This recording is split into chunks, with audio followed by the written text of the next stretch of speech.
Finally, his eyes fluttered awake. The figure rose, lungs flooded with damp air as he coughed out water in front of him.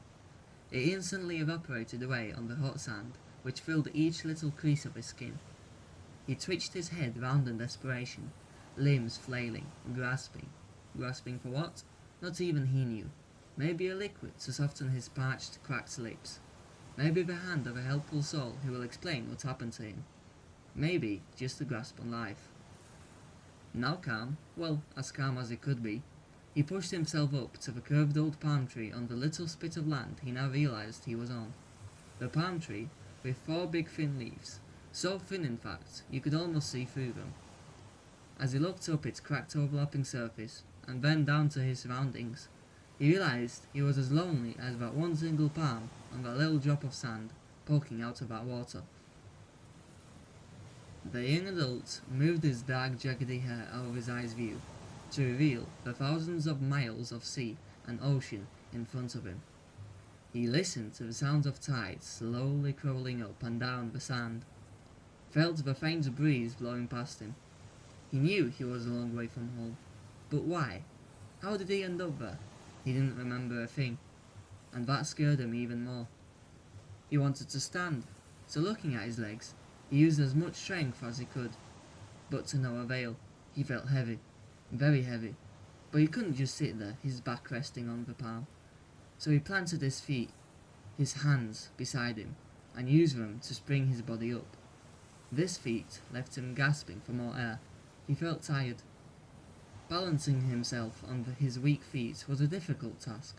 He realized he was parched, he was starving, he was confused, and because of all this, he was now filled with rage. He kicked the rotten wooden crate half buried in the sand, but instead of launching the crate, he fell down on his back and stayed there. He looked up at the clear sky, with a few thin clouds slowly passing through it. But across this vast plain of blue, a white streak of a seagull flying past cut its way through. His head followed the seagull behind him, and into his view appeared an enormous mass of land. An island, just about 30 feet from the little spit of land he was on. The island was composed of a wide beach curving round a group of hills. To the left, a cliff towering over its rocky spikes. Healthy brown tall palms with thick green leaves enveloped almost every possible surface of the island. He spotted coconuts hanging from under the palm leaves. Every single tree had at least one. His tongue was hanging out of his mouth now. He needed those coconuts, and he thought about all the small creatures running around on the island. He almost became less hungry. He looked in awe at the tropical paradise, just standing there. He didn't want to take his eyes off of it. He looked up it, down it, left and right. He took in every little detail. He was now on his knees, like he was kneeling before a master. Now fueled with determination, want and need, he was about to take his shirt off, but then came to the realization he wasn't wearing one. In fact, the only thing on his body were grey shorts, ripped at the bottom. So he crawled down the hot sand into the clear blue water separating him from his goal. He suddenly laughed with relief from the coolness of it enveloping his body. He was saved from the hot beam of the sun looking down from the sky. He let himself float on his back. He felt like he was flying. He felt free after being caged by a small area of sand. The water got deep quickly, and he was now slowly floating towards the island. Once in a while, he mustered the energy to move his hands round, pushing himself backwards. It wasn't a long journey, but a pleasant one. He eventually felt his head touch the sand and got straight up. He was refreshed. He was at his destination. Although his cracked lips made it painful, he smiled. He took a few steps on the gold, grainy sand, and reached the edge of the grass. He stopped, not from the reluctance, but from joy. He was about to step on luscious green grass. He stepped his foot gently, but firmly. He enjoyed the smooth hairs beneath, then transferred his other foot in front. He took in the fresh, sweet smells of nature, and looked round at the bristly tall bushes, the trees shielding him from the sunlight, the tiny colourful birds nesting on the very top branches. Remembering his goal, he went up to the nearest palm and struck it with as much will and power as he could find in his thin, frail body. Many times he tried, but the palm withstood his beating. He kicked and pulled and pushed until a small bronze sphere fell in front of him, just missing his feet. He looked down upon it with joy. It was the most beautiful thing in the world to him. There and then, nothing more gorgeous. He picked it up, bringing it close to his body. It was his, and only his. He found a big rock sticking out of the rich soil, and smashed the coconut onto a corner, poking a hole into it. The desperate boy pressed his lips to the hole, and tilted the coconut into the air. Fresh, sweet liquid filled his mouth. He threw the unneeded shell onto the ground, and gave out a big laugh of joy. He wasn't thirsty anymore, but he needed more, so he selected several more trees to beat up and steal the bottles of delicious elixir. And then, satisfied young man had enough energy to have a wander round.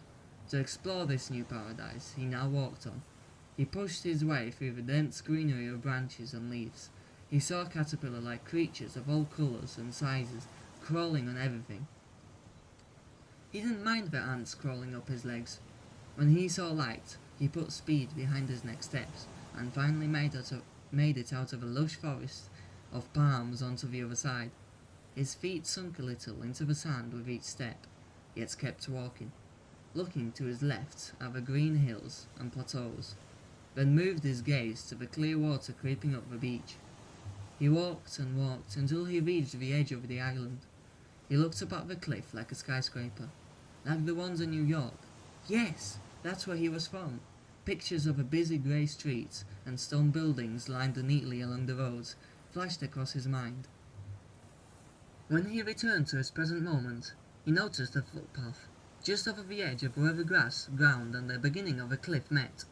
It was a dirt path, with the occasional wooden beams sticking out of it. It looked like it winded up and around a hill, so he turned around and looked at the vast oceans, then at the tall cliff towering over him, then back at the path. Then he strolled his way along it. It was a long path, at some point abruptly ending with a rickety bridge to continue it on. The boy would slowly and cautiously place his feet on the thin pieces of wood, preventing him from falling into the deep below. However, when he wasn't in danger of falling, he enjoyed the beauty of thin light streaks peeking through the leaves, trees, hills and rocks. He finally reached the top. There, more trees, more grass, not much has changed, just another path. However, this one was different. This one looked taken care of. It was very distinct against the grass. It had stones, neatly placed in a zigzag pattern to step on. Every few meters, there were torches placed to the side of the path. Tall sticks in the ground with fabric wrapped in a balloon-like shape on the top. After all that effort of getting up there, he celebrated by sitting with his back against one of the torches. It reminded him of a lonely palm tree he was sitting in front of just a few hours ago. He paid attention to the cut grass and fence put up on the further section of the path. The fence was a thin structure of angled sticks strung together to a horizontal running poles, then secured to the ground by sticks running down. Someone must have been there.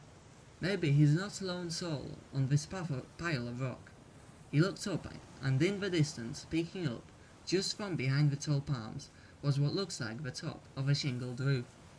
A brown, curved cone meeting at a peak at the top. His curiosity quickly silenced his exhaustion, and he once again sprung himself up, pulling at the torch pole.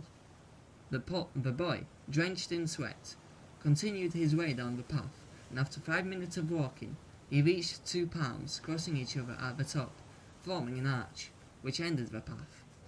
All he could see from afar was a small field of pineapples and other fruits fenced off.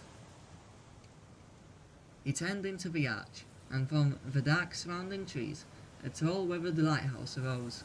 A tall structure painted in the famous red and white colour scheme. Dark brown wooden beams broke up sections of the wall, which encased small, mostly shattered windows. Patched with small sticks, beams, anything that could be found, one window even had a metal plate nailed to it. At the very bottom, a white timber door. At the very top, big metal windows, in perfect condition, shielding the enormous bulk from the outside. He didn't see any signs of life behind those windows, although somewhat disappointed at the lack of other people. He was still pleased. He seemingly found another shelter for the approaching night.